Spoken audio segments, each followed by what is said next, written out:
right, everybody, welcome to the Weekend Interview Show. I am your host, Phil Drew, Administrator. It's a beautiful day here in Austin, Texas, and I have on the phone from Washington, D.C., or somewhere thereabouts, according to the area code anyway, Beverly Eakman. She is the author of Educating for the New World Order, Microchipped, How the Education Establishment Took Us Beyond Big Brother, and Cloning the American Mind, Eradicating Morality Through Education, for which you won the International Human Rights Award. Mrs. Eakman is a former teacher, speechwriter for U.S. Supreme Court Chief Justice Warren Burger, a technical writer and researcher. She is the president of the United States National Education Consortium. Welcome to the show, Mrs. Eakman. My pleasure. Wow, so you won an International Human Rights Award. Tell us about that. And then maybe a little bit about how you got started investigating this topic. Well, the International Human Rights Award was kind of almost funny. I mean, I wasn't expecting that at all, but hey, anybody that wants to give me an award, that's fine. I think what the deal is that this subject is really very broad-based. It's not just U.S. education that's in trouble and very deep trouble. It's, multinational. For example, Swedish education used to be the best in the world. I remember when I was living in D.C. as a child, many parents would send their children to Switzerland or to France. I know France has got kind of a bad reputation right now, but nevertheless, they sent their children to Switzerland or France for the best education if they really had a lot of money. Well, not anymore, because they're running into the same problems with very less substance than there used to be, a low rate of academics, and instead focusing on all this psychobabble of survival and coping skills, anger management, conflict resolution, self-esteem, sexual diversity, and all the rest of it. So this is a multinational problem in the entire free world, never mind the third world, but that's, I think, the reason that I mainly got the Human Rights Award. Where I first started figuring out that something was very squirrely with education was in my college years.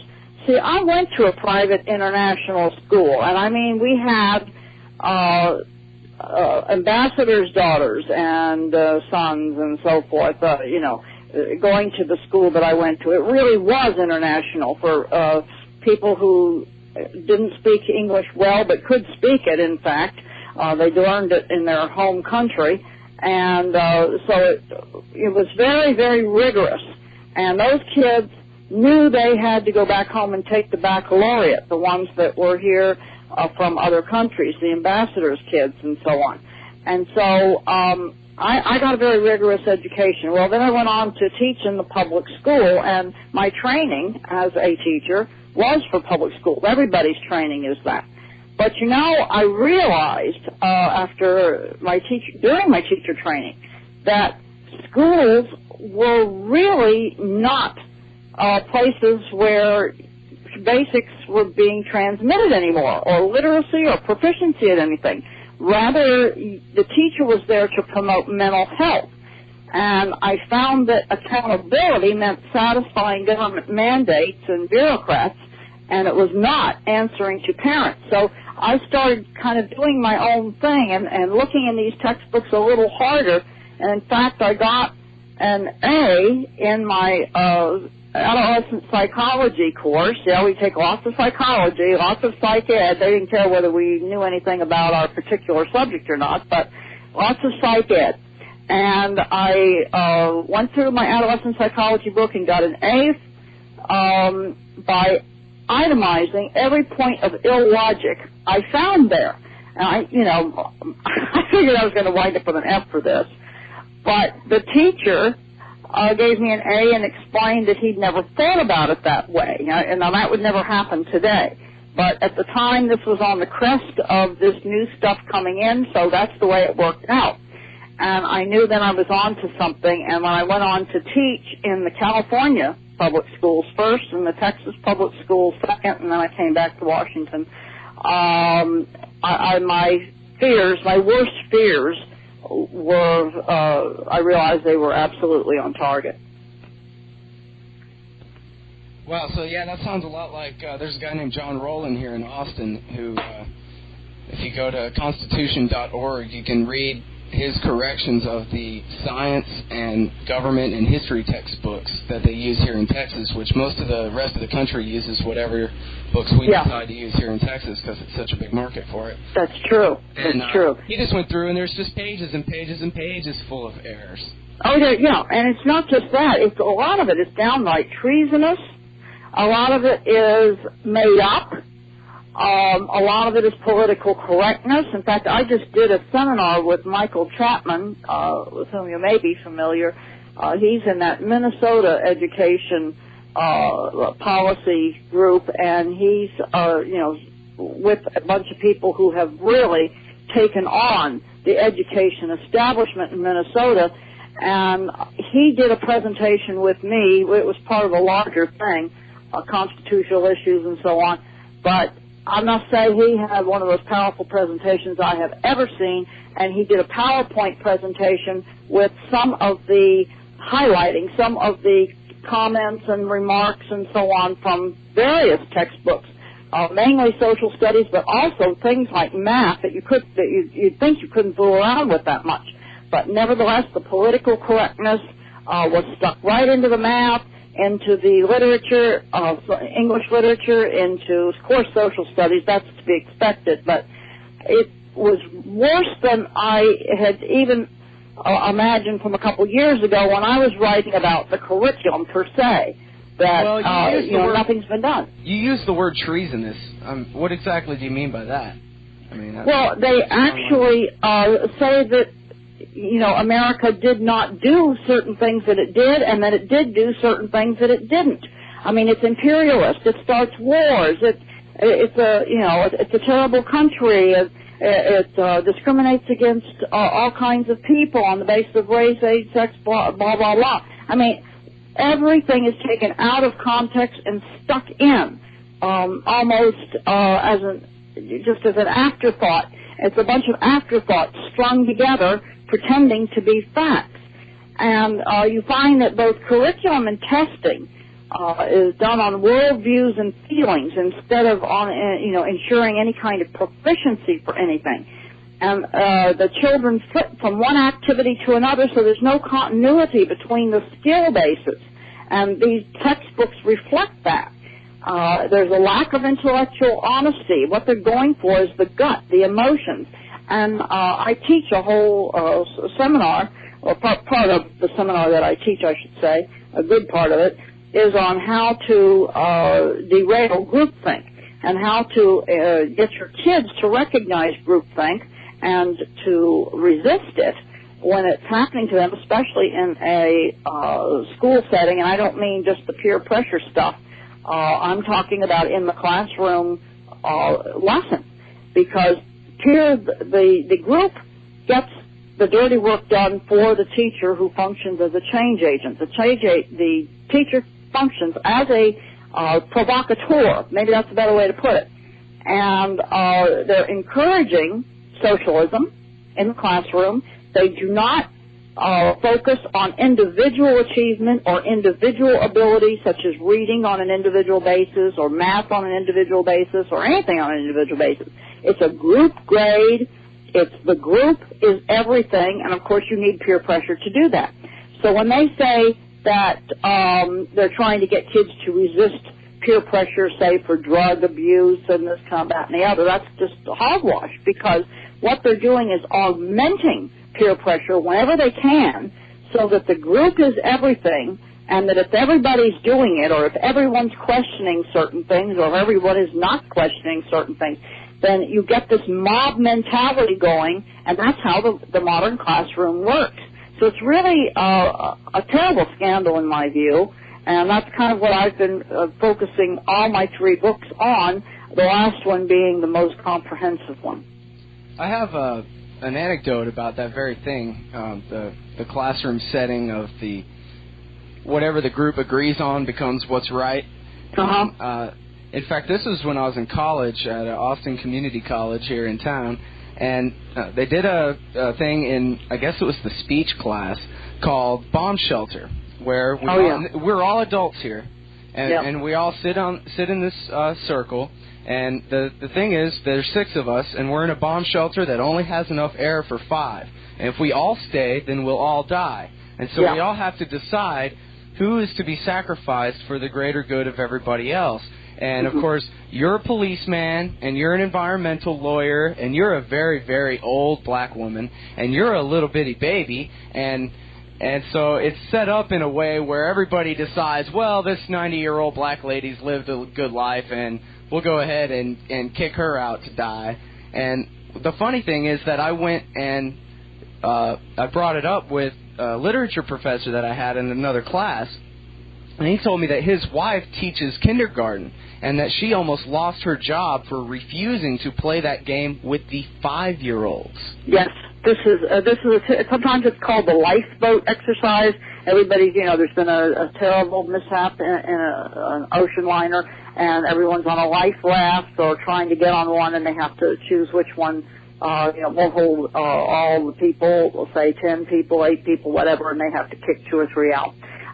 This has been played many, many times, many different ways of playing that, but that's a staple. Now, it's starting to get a black eye because it's such a staple, and so they go to other things.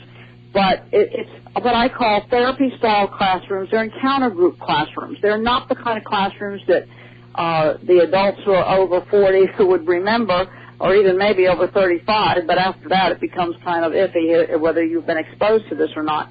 But, for a long time, the grades have been group manufactured, and then for a long time you've had group exercises, group discussion, group all of that. But it's only been really lately that they're turning everything. I mean, you can see it even in the way the students are seated in the classroom, that the group has taken over and become, we're not a nation of individuals, we're a nation of group. It's groupism.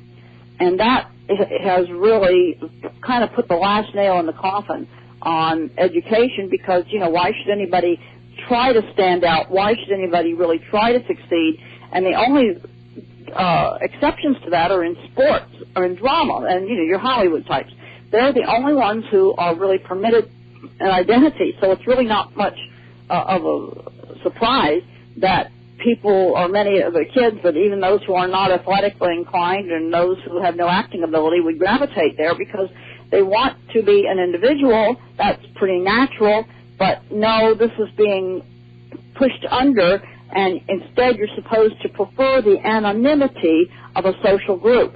And that's one of the big problems. Of course, you remember your parents probably telling you when you said, well, look, Mom, everyone's doing whatever it was that she didn't want you to do. Well, now that's gone out the window. When your parents said, hey, if everyone were jumping off a cliff, would you jump off too? I guess the preferred answer is yes. Of course, if they told me to jump, then got to be part of the collective there.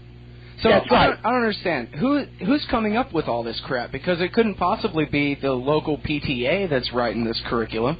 So no, they're helping now, but the people driving it, and that's one of the things I put in the book. There's a whole list, and primarily the Carnegie Foundation for the Advancement of Teaching is probably the biggest player, if I had to say who's on top of the heap here.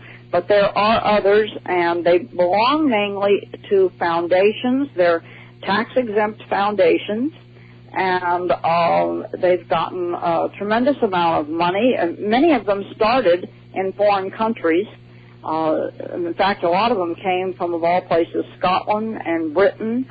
And so we don't think of them as being our enemy, quote, unquote. But a lot of these really lunatic-y type people, very psychology-oriented type people, started out in Scotland and Britain, and they realized, kind of belatedly, in the 50s, actually before that, they realized that they could really get a lot of money with the way that we run our tax-exempt 501c3s and so forth, our tax-exempt foundations. and associations here. If you can bill yourself as an educational organization and not pay any taxes, or some other kind of organization and not pay any taxes, then that's, good news for you, and you can get gobs and gobs of money that way. And then what you do is you build a spin-off. For example, the Carnegie Foundation for the Advancement of Teaching, their main spin-off was the Educational Testing Service. Well, it makes multi-millions, I guess probably billions, into the billions of dollars. And that did quite well for them. But see, they separate it, and they say, well, that's just our one of the organizations that we spawned. But there's a huge link between them, a philosophical link between them. And the board members are the same, and the presidents are board members of the other group. And, they go back and forth. The Aspen Institute for Humanistic Studies, that's another big one. And I noticed that Carnegie Foundation for the Advancement of Teaching helps fund from time to time the Aspen Institute for Humanistic Studies. And they're probably the biggest religion-bashing, atheist lobbying organization in America. And they started really in their headquarters was in Berlin. But they opened another in Aspen, Colorado, and they opened another chapter, or I guess you call it chapter, in Maryland, and that's a suburb of Washington, D.C. I pass it every summer on the way to going to the beach in Delaware. And it's interesting that little Elian Gonzalez, who was picked up, off the coast of Florida there, and he was put in they called it the Y Institute. They just called it the Y, W-Y-E is how it's spelled. Oh, wait. The Y building. This is where they had the peace agreement. That's right. One of the Bosch peace agreements. And I remember reading something about it was the Aspen Institute. They're just, the why they don't call it what it is, they're just calling it the Y building or the Y Institute. Well, and even the conservatives are doing it. Why did, after the national government seized that boy out of his uncle's house without a judicial order at all, why did they turn him over to the Aspen, or to the Y, whatever the hell it is? They said they were going to broker a deal. And, that he'd be safe there, but of course what they've been doing forever, ever since their inception, they run the American Humanist magazine and so forth, is to promote ideals of the Humanist Manifesto. But the primary one is that there is no God. And they train journalists. In fact, if you're a journalist and you haven't been invited yet to be wined and dined by them, that is something you really want to do if you want to be a player and considered a real player in the journalistic community. So they were basically getting this kid halfway ready to go back to Cuba. Yes. Here's a little bit of Cuba in Maryland to get you prepared to go back home. That's it. That was it. And so they prepared the way for him. That was his holding tank, so to speak, until they go back. I'm sorry, but you were saying about the journalists, though. I'm sorry. The journalists are wined and dined. That's one of their biggest efforts. The Aspen Institute is to wine and dine journalists. And the Carnegie Foundation, which I said is one of the biggest players in this whole mess with the education system, they gave $650,000 in 1988 to if you want to call it the Y Institute. It's not the Y Institute, the Aspen Institute for Humanistic Studies. Some people just call it the Aspen Institute. They leave the of Humanistic Studies off. It's very interesting, they're doing this for PR purposes. So, this Carnegie Foundation also gave gobs of money to $100,000 in 1988 to People for the American Way, which is another religion-bashing institution. The ACLU, $200,000. There is so much money being traded back and forth by the Carnegie Foundation, and then, of course, all its other entities. There's Carnegie Corporation, which, of course, is your banking and finance. There's the National Committee on Education and the Economy, Commission on Education and the Economy. That's Carnegie again. So that's your education again. They are doing so much.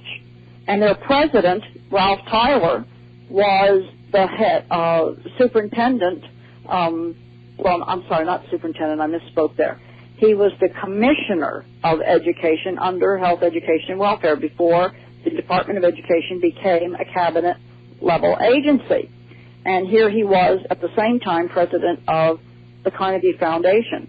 And he also created most of these tests, like the national assessment. And he put a bunch of psychological questions in there, which subsequently filtered down to the states, who also have assessments, because that's part of the deal for them to get money from the federal government. They have to have an assessment, too. And they call it an assessment for a reason, because it's not a test. It's focused on all this psychobabble and feelings and worldviews and attitudes and values. So there is a big effort afoot to change the values of a generation, and for sure, 2 generations, one generation back. And they figure that by that time we will accept, our progeny will accept a socialist America, and we certainly are. So do you think this assessment is to get a measure of how successful their propaganda is among the kids? Oh, yes, that's a big effort. In fact, they push most the of the socialism in the question, and then they make sure how you answer it and see how. That's it. And no one question is going to make or break anybody. Now, don't mistake me there. What happens is that there are so many questions that, taken together, you put all these together, and then you enter the responses, because there's no right or wrong answer. There's a better answer and a worse answer, but not a right or wrong answer.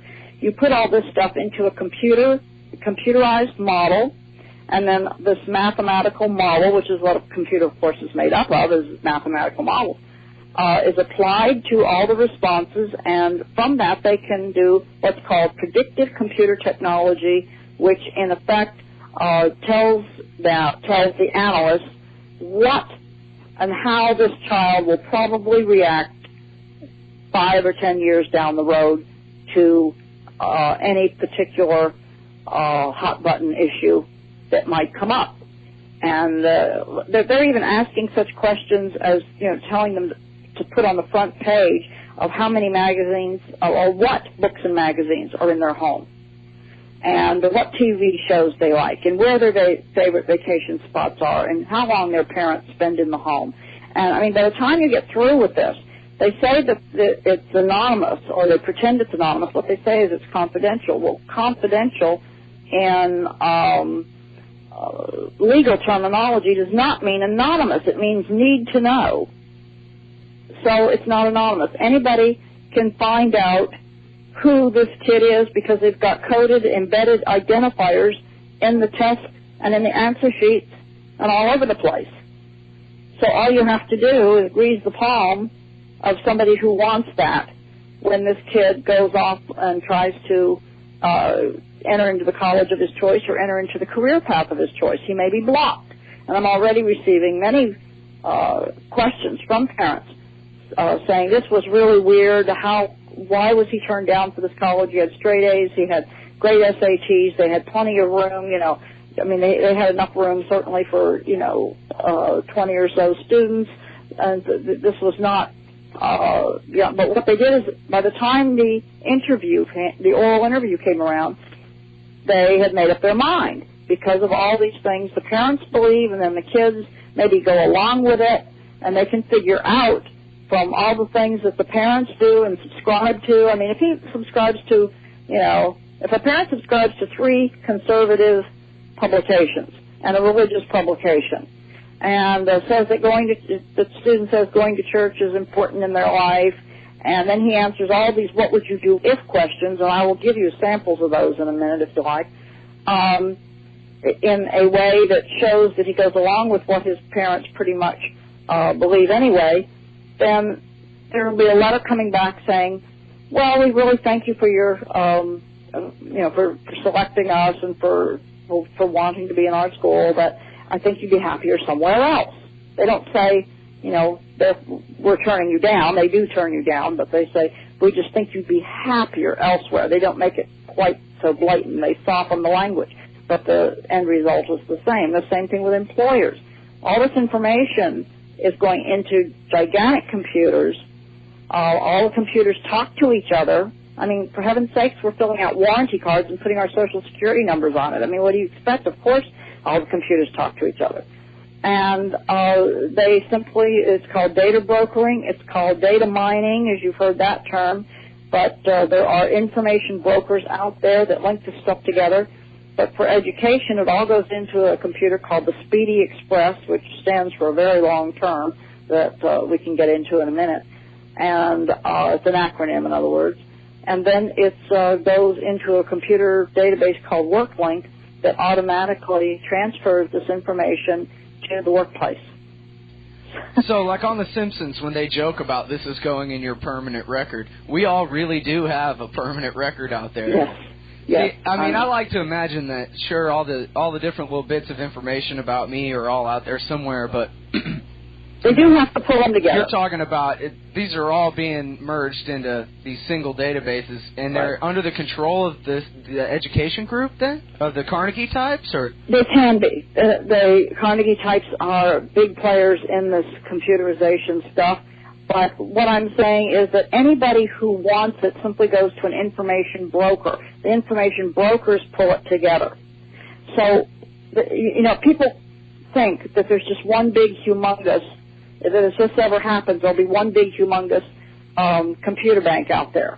No, you don't need it. When all the computers have to talk to each other, the federal government has put out many monetary incentives to see that the computers are compatible with federal ones. So if you're going to do that, pretty soon it's going to be just like your Mac and your PC. People are going to say, well, gee, everybody's using a PC. I'm going to have to put that in my house, too. I mean, I may like Mac better, but I have to put a PC in here. Well, that's the way this works, too, is that if everybody, can get online and get their information by having a compatible computer system software program, then you're going to get it. I mean, it's a no-brainer. Well, and you say that this whole agenda is to turn America into a socialist country, and I think it's got to be pointed out that Carnegie was a tremendously successful capitalist, and that the establishment that runs America owned the biggest banks and the biggest corporations. So why would these capitalists be trying to push socialist education? Well, that's a good question. What happened was the original guys aren't there anymore. They're long dead. And you have people that came and took it over. In fact, what I would do is say to answer that question, since it would take a long time to explain, is there was a book published called, let's see, I'm trying to think now, Not in the Public Interest, I believe, or something. I'll find it. I got to look in the index of my own book to find out now exactly what the name of that book was. But it was somebody that was commissioned to write a book by the Carnegie Foundation themselves, just saying why this was a good thing. And it was kind of funny because she did the book, she was commissioned to write the book, and she did a good job with it, but in her introduction, she started having second thoughts herself, and she said so, and they actually let her publish that. They printed it, that she questioned in her introduction whether it was really in the public interest or not that these things have been done. So what had happened is that, people die, people replace, and people with a different philosophical bent take over many of these organizations, and that's really what happened. Well, in scanning through the outline of your book, and from what I could find on the Internet, this kind of thing does go all the way back, doesn't it? I mean, the Rockefeller set up the General Education Board in the, 1910 or something like that? And the Carnegie Endowment for International Peace was producing reports around, 1910, 1911 about collectivism and typical American efficiency. And those were all, different entities. I mean, just because their first name, for example, not the Rockefeller one, but the Carnegie ones, had the first name Carnegie didn't mean they had the same people necessarily on every board. Some of it went back and forth, enough to keep the organizations together and trade gobs of money back and forth, but some of the bent and the mission of these various entities were different. Now, you mentioned the Carnegie Endowment. That's your foreign policy. So you start thinking about it. Here you have Carnegie's name on banking and finance, education, foreign policy, I mean, what else do you need? Not a lot. No, not really. And the tax-exempt foundations, I guess you call them in your book, they're the buffer between policies and policy. And correct. They definitely have tremendous influence in, I mean, hell, you listen to National Public Radio, which is supposedly the left-wing liberal media, and every break they're sponsored by the Rockefeller Foundation and the Rockefeller Brothers Fund and the Ford Foundation and the... So... And yep, that's the way it goes. And what I've done is to list, and I've got to find the page number here exactly, but I've listed every one of, as many as I can find of these organizations, the names that would pop up the most and mean the most to you. And a lot of it goes back to the Frankfurt School, too, in Germany. A lot of people came out of the Frankfurt School, and in fact, it became the Institute of Social Research, which had its home in Moscow. So, and then it moved,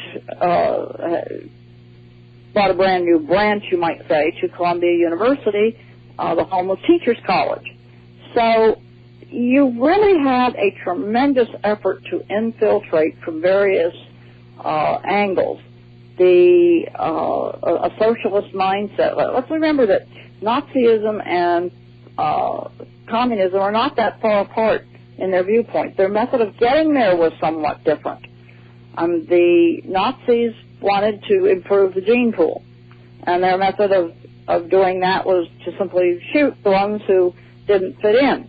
But the communists, the way they went about things was simply trying to win over everybody and changing everyone's mind or else, and causing as much chaos, social chaos, as possible. In other words, they did not want to weed out the criminals. They did not want to weed out all of these kinds of people that were setting societies on edge, because it was in their best interest to cause chaos.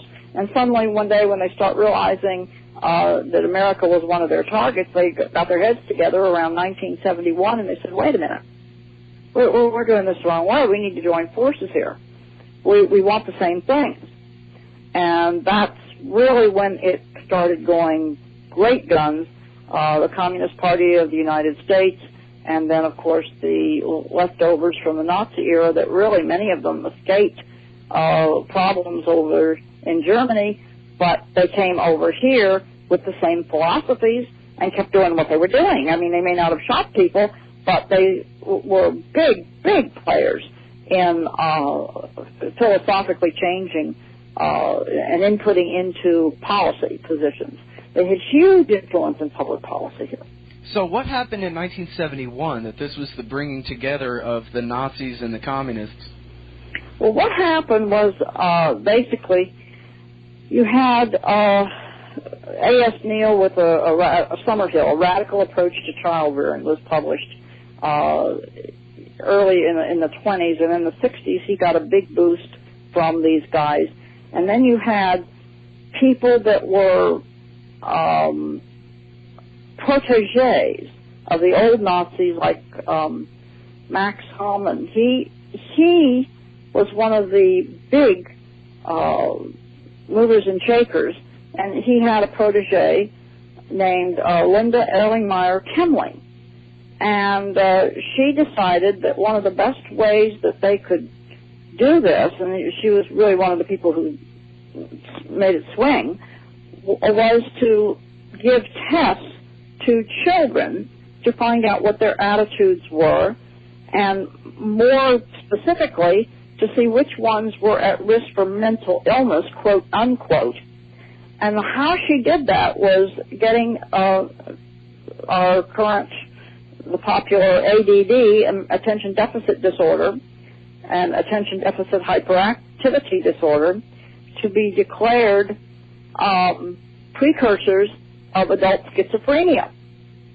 So basically anybody that has an accusation against them of mental illness, which of course ADD would be in that case, was watched. And that's how she could swing getting opinion-oriented questions into academic tests. because they were saying, well, if people are given psychological tests, that's against the law, really, in the United States at that time, to just give a straight psychological test to somebody who doesn't need it.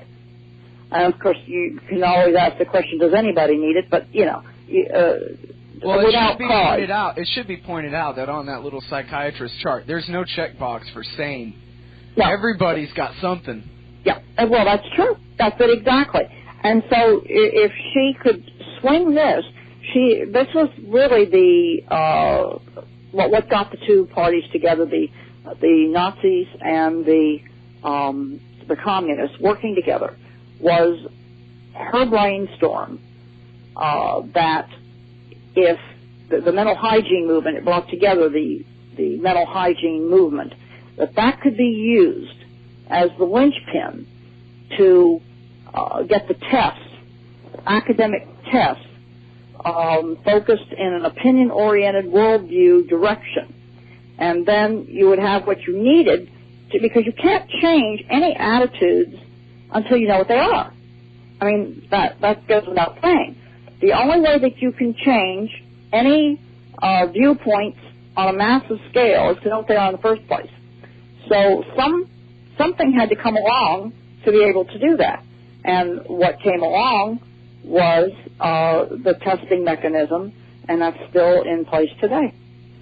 Well, and now we're at the point where if they test you and they test your kid and decide that your kid needs pills, if you don't put the kid on the psychoactive drugs, then you can have your children taken away, right? In many cases, that's the truth. Now there's a mighty movement now to turn that around, but so far it's been put on hold.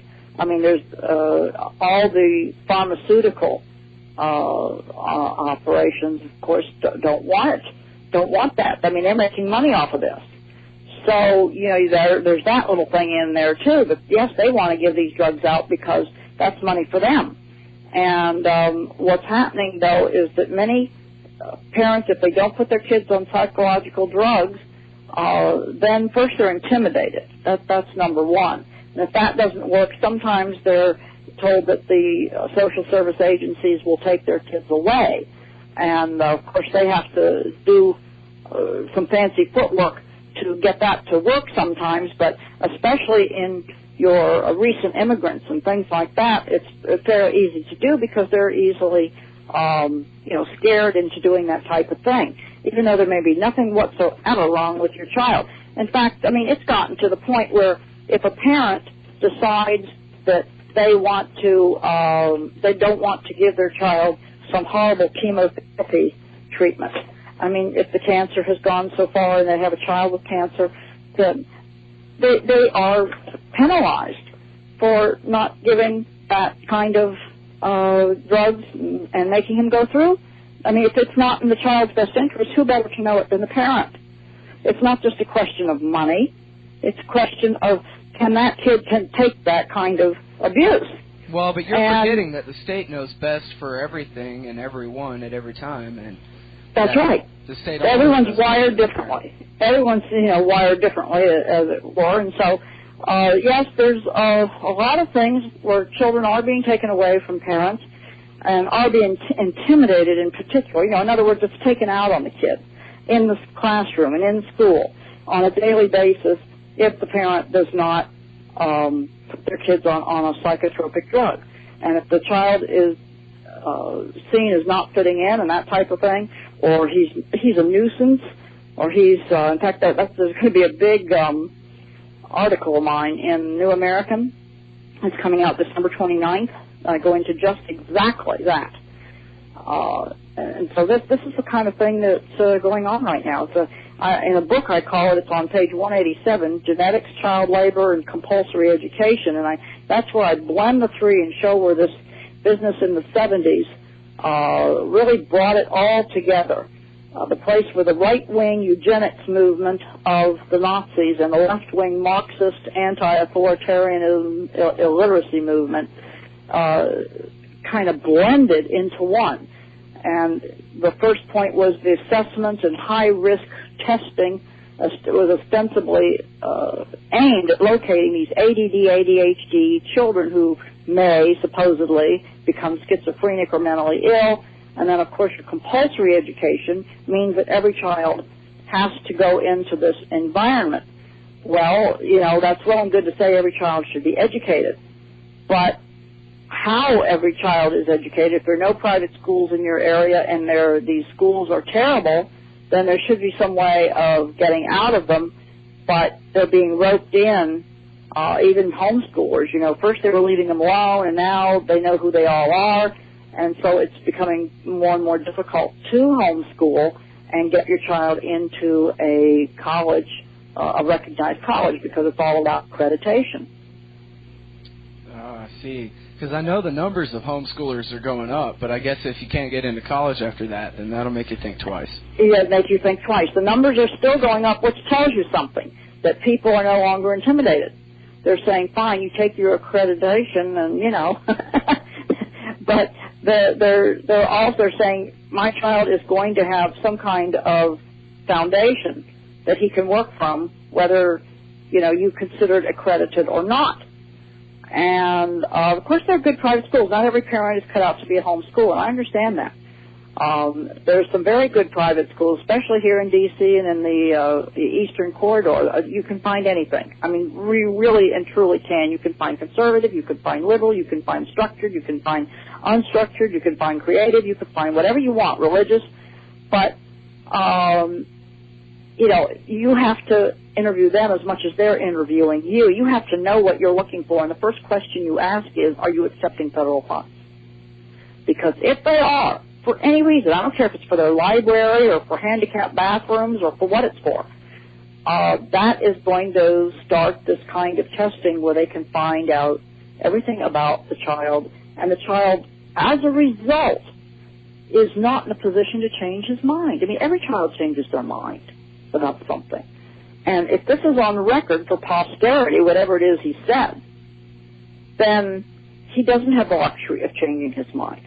Another typical type of question, or I should say not a question, but an activity for children is, go home and see what's in your parents' medicine cabinet. Write it down and bring it back to school, and we'll all talk about it. Oh, isn't that interesting? Isn't that nice? Yeah. Isn't that just lovely? In fact, I was going to say, because I did sort of make you skip past this earlier, I was hoping that maybe we could scare the hell out of the people listening a little bit more, and you could talk a little more about some of the activities, and besides just filling every kid's veins with Prozac, how else do they manipulate these kids in terms of, scientific coercion, I think you call it in your book. Right, scientific coercion. Well, basically, you have to understand that they're trying to get a certain set of values projected onto the child. And some of the questions that these kids get on their tests are not just tests, it's questionnaires. They're bombarded with questionnaires. They get a survey every 5 minutes. I mean, that's one of the problems. And it's called psychographics. And what psychographics is it's based upon race, creed, national origin, and all the rest of it, and it assumes that you're going to believe certain ways. And then they start taking stock and doing this to these kids. But what I'm saying is that a lot of the questions are so, well, I don't know how to describe it. They're so privacy invading. They're like psychological questions. And here, I'm going to give you a list here of, and I think you'll find this helpful, of the values they're trying to set onto your kids. And this is what I got faxed to me from a teacher in North Carolina. Here's the things the values the kids are supposed to assimilate these days. Consensus is more important than principle. Flexibility is more important than knowledge. Nothing is permanent except change. The collective good is more important than the individual. There are no perpetrators, only victims. All ethics are situational. There are no moral absolutes. And there is no right or wrong, only conditioned responses. You got me there with the whole collective is more important than the individual part. Yeah, that's scary. If that doesn't scare you, I don't know what will. I mean, yeah, this sounds exactly like what you described, where the Nazis and the communists come together is the greater good. Never mind inalienable individual liberty. There's only permanent change. Right. This is it, and this is what you're working against every single day. And it's really shocking. Now, some of the questions that kids are asked, for example, is, the first phony baloney test I saw was in Pennsylvania. I've seen many, many more since, but you have a question here. I often wish I were someone else, or I get upset easily at home, and you're supposed to check A, very true of me, B, mostly true of me, C, not true of me, D, not at all true of me, never true of me. Somewhat true of me and not at all true of me. And here's another one. You're asked to sit at a table with retarded students. In this situation, I would feel A, very comfortable, B, somewhat comfortable, C, slightly uncomfortable, D, very uncomfortable. And the same question is asked with religion. You're asked to sit at a table with a student of a different religion, or you're asked to sit at a table with somebody else, say someone who doesn't believe in abortion or whatever. And you're supposed to write down these responses to the question. Here's another one. Now, I don't understand, though. I mean, okay, if you and I are the graders of this test, or we're the ones looking at the answer. Now, you're not grading. Yeah, I'm not grading it, but you're analyzing. You and I are analyzing this, and we say, oh, well, Cindy here says that she would be very comfortable sitting at a table of retarded kids. So what? I mean, what if... Okay, one question. Remember what I said at the beginning. One question isn't going to make or break anybody. Right. It's the totality of the questions that point to a belief system. And when you have that belief system in place, then you can start these courses and say, okay, I'll give you an example. Every teacher has to go to their friendly computer. They say you're an English teacher. Okay, you go to your friendly computer and you type in English.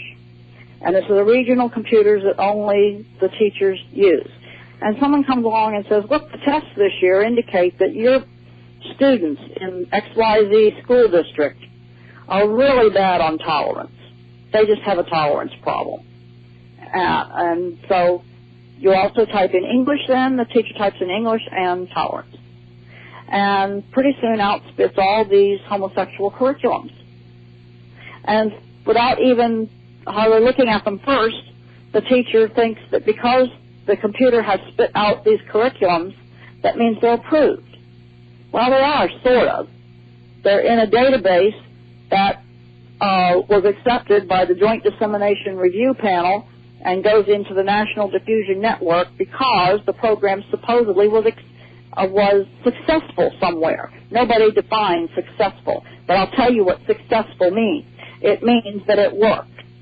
So if it was successful in changing attitudes and viewpoints somewhere, then you can assume that it probably worked somewhere.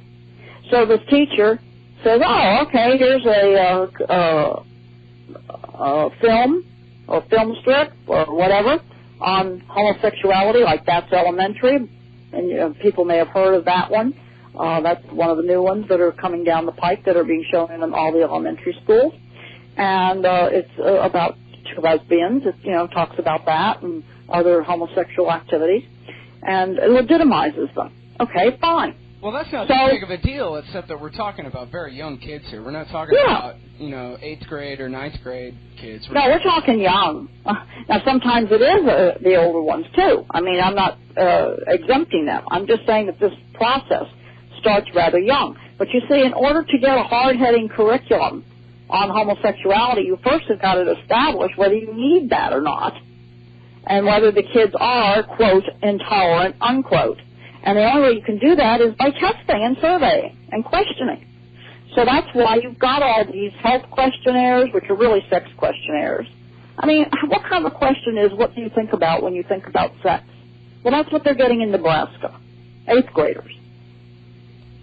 I mean, this is the kind of questions that are passing for tests, and they're snuck in there. What does the No Child Left Behind Act do about this? Just make it all worse? I'm afraid so, because nobody's looking at the quality of the tests themselves. They're not, they're saying testing of reading and math and science for, certain grades. Okay, that's fine. But who is examining the tests themselves? I told you that a lot of these oddball questions, the worldview questions, are snuck into everything, including math, where you wouldn't think anything could be snuck in, but they are. Michael Chapman did a really good presentation on that, showing just where the questions were. I wish I had that right in front of me right now to show you. But I've seen them too. I just can't rattle them off the top of my head right now. But there are bunches of them, and he has them, chapter and verse. Michael Chapman in Minnesota. You really ought to look him up, have him on your show, because he could read those questions right off to you. And then they find out where the kids are. Well, if there's a trend, an identifiable trend in the district, then they can put this stuff in under the umbrella of these children need tolerance training and tolerance, or whatever it happens to be that's their pet thing of the moment. It's like if one person has a headache, let's give everyone an aspirin. Okay, well, I can't think of the slightest solution to this besides just completely abolishing all government schools and it's gone really too far at this point. It has. This public school, keep in mind, maybe this is good news. It's kind of good news, bad news. The public school is imploding. It has finally gotten so dangerous because of the lax discipline and the laxity of, or I should say the lack of substantive learning and all of this hoopla and this navel-gazing, if you will, where everything is aimed at how you feel instead of whether you know anything. The school is imploding. The public school is really about to just bust wide open. And it's become dangerous to even send a child there. Very dangerous. Well, do you advocate trying to reform the public schools and decentralize them more, or do you just encourage people to homeschool? I think at this point you almost need to find a private school or homeschool pronto, because it is dangerous. I mean, kids are sent to school looking like pimps and whatever, and, hookers and whatnot. The whole business of this peer pressure starts right on the school bus before he even gets off and into the classroom. The whole environment of the school is so bad that really kids, start hating school. And once a kid hates school, it's really hard to get him interested again. Right, because especially in learning. He hates education, not... I'm sorry? That. Well, because the kid doesn't distinguish between hating school and hating learning. Right. They don't. And they don't. So that's you decide you hate one and you hate the other, too. Exactly. That's exactly it. Because remember, we're talking about a child's mind here, not an adult that can distinguish between things. And some kids, of course, if they're very bright, they aren't in spite of the system. They just pick it up. They walk around and figure it out. And that's great. But think how much more they could do if the school was really based and focused on those things that would make him proficient in something. And unfortunately, he's at the mercy of a whole lot of things that are more make or break than a grade point average. What's going to make or break him is his viewpoints and attitudes, and that's not good at all. Yeah, when you brought up the self-esteem thing, I thought of something I saw on, I don't know, it was probably John Stossel in 2020, a few years back or something. Uh-huh. They had this, I think it was an international math test, and they brought all these kids together, and the teachers were doing their own little experiment besides the math test. And one of the teachers said right before the test, okay, so who's going to do great on the test today? And how all the South Korean kids and the Japanese kids and everyone, especially the Asians, but also the Europeans, all kind of looked down and were nervous and, oh no. And all the American kids' hands went in the air and they said, me, I'm going to do great, yeah. And how the Americans did the worst on the test out of everybody in the whole world. How everyone did great on the math except the Americans, and how the Americans were the only ones with any self-esteem. Well, the international, I believe it's math and science test that's given about every 3 years. They do one of these, and it is international. And it's the real thing. They don't have a lot of these squirrely questions on them. And I think the United States came third or fourth or fifth from the bottom. of all the countries of the world. I mean, at the time, Serbia, which had just undergone all this wrenching warfare and everything, did better than we did. I mean, the solution is the federal government's got to do something about it. That's it. and that's the bait. You see, if you keep giving things like that, then everybody's squealing for the federal government to continue to do something, and that's exactly the wrong way to do it. The people who don't know the scoop and don't know how government operates and don't know what's been done in the past, they don't realize that schooling today is not about literacy or basics or proficiency at anything, that what school is about is mental health. Once they get that into their head, then what's what's happening or not happening starts to make sense. The quantum leap in technology over the last 5 years, the average citizen isn't going to know how to counter a computerized psychological attack mechanism, which is what we've got going here, unless they really understand a little of the history here and how it feeds in to the legislation and so on. And that's what my book basically is about. It gives the person enough background, not everything, of course, but enough background. And I really like to get books, to do a lot of book signings, and I love to get the ones where people have underlined and dog-eared their book because that tells me that they really are getting this stuff. Right, that's got to make you feel good. Yeah. All right, everybody, Beverly Eakman, she's the author for Educating for the New World Order. Microchipped, how the education establishment took us beyond Big Brother, and Cloning the American Mind, Eradicating Morality Through Education. We'll be sure to look forward to your article in the New American Magazine coming up, next month? It's coming out December. That's this month, 29th. And I have another article coming out in Chronicles Magazine in the January issue, which will also be accessible in December, later this month. So I do a lot of that kind of writing. And, of course, the book Cloning of the American Mind. Of my 3 books, Cloning of the American Mind is really the most comprehensive because I wrote it because people wanted something more comprehensive after I did the other 2. So I finally just, rolled up my sleeves and said, okay, I guess I'm going to do it. But you've got to know things about hidden identification techniques like barcoding and sticky labeling. They're on these tests so that they can find an individual kid if they want to. You've got to know how drug and alcohol surveys subtly convey the notion that even wine with the evening meal is the same as cocaine and drunkenness. How health questionnaires grill students on sexual practices and how they imply that unmarried sex is expected and normal. And, you really need to understand how this stuff works. Well, you might not have too much argument about that one around here. No, you wouldn't, but you need to know how they do it. Right. It's not just that they're doing it. Right. How are they doing it?